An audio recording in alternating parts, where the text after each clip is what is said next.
essential for all living being.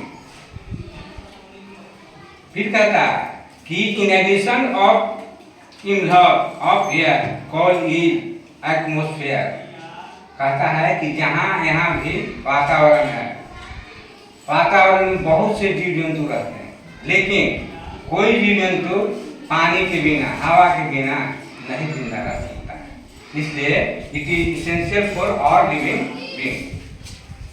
Life saving gas known as oxygen, पृथ्वी पर oxygen नाम का एक गैस है जो जितने भी जीवधारी हैं इसको सांस देते हैं। अगर सांस लेने के लिए उनको 1 सेकंड में रोक दिया जाए तो आदमी मर जाए। इसलिए जितने भी जंतु हैं किसके द्वारा, ऑक्सीजन के द्वारा, और ऑक्सीजन लेते हैं और कार्बन डाइऑक्साइड छोड़ते हैं। कार्बन डाइऑक्साइड को तीन पौधा ग्रहण करता है, उससे क्या इन्फॉर्मेशन करता है, oxygen. All living beings breathe oxygen.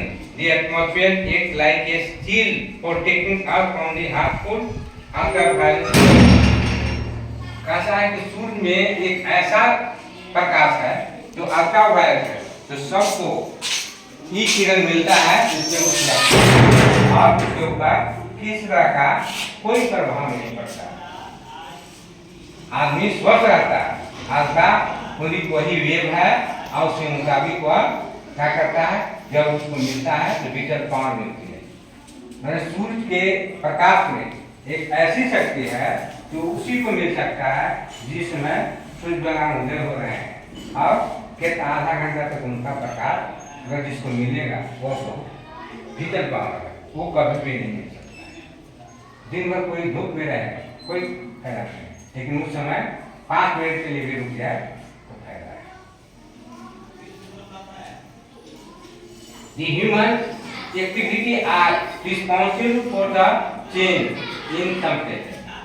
कहता है जितने भी मानव जाति हैं वो कहता है उनकी एक्टिविटी है, उन एक्टिविटी को क्या देखा जाता है कि किस टाइप की एक्टिविटी द्वारा क्रियाकलाप कर रहे हैं और उससे क्या उसको लाभ हो रहा है। Response for the change in the temperature, कहता है कि जिस तरह से टेम्परेचर में चेंज होता है तो देखते हैं कुछ का ताप ठंडा होता है, कभी गर्म होता है, कभी बहुत ठंडा हो जाता है। यह किसके ऊपर है, ताप के ऊपर। अगर बॉडी में टेम्परेचर है और टेम्परेचर उससे कम हो गया तब क्या होगा, और उससे ज्यादा होगा तब क्या होगा। आदमी का टेम्परेचर घट जाता है तो उसकी ग्रेविटी नील हो जाती है, और ग्रेविटी नील हो जाती है तो पानी की आवश्यकता पड़ता है, लेकिन ग्रेविटी जब तक है उसको पानी की आवश्यकता नहीं। फिर कहता है एज ए रिजल्ट, इसका परिणाम स्वरूप the earth is facing disturbing climate pattern with the harmful consequence. आप वातावरण में बहुत सा बैक्टीरिया हैं जो उस पर आकर्षित कब होते हैं, जब उसको प्रकाश लाइट नहीं मिलता है, और वही जब लाइट प्रकाश मिलता है तो क्या हो जाते हैं, कमजोर हो जाते हैं, वीक हो जाते हैं, then it will be light, अतः वह बढ़ जाता है। इस तरह से आप सूर्य का प्रकाश में आप देखिएगा उसमें ऐसी शक्ति है, ऐसा विटल पावर है जो आदमी को, चाहे कोई भी पशु को, चाहे कोई भी जीव को एनर्जी देती है, और उस एनर्जी के द्वारा वार करने की क्षमता बढ़ती है, यानी capacity of war for energy. हम लोग जो भी यहाँ पर भोजन लेते हैं आप समझिए कुछ भी एनर्जी है, अगर एनर्जी नहीं देता तो हम लोग को एनर्जी नहीं देता, लेकिन जो भी उपलब्ध है उसको हम लोग खाते हैं, खाने के बाद एनर्जी मिलती है। Let us again think of the question that we asked in beginning of the chapter.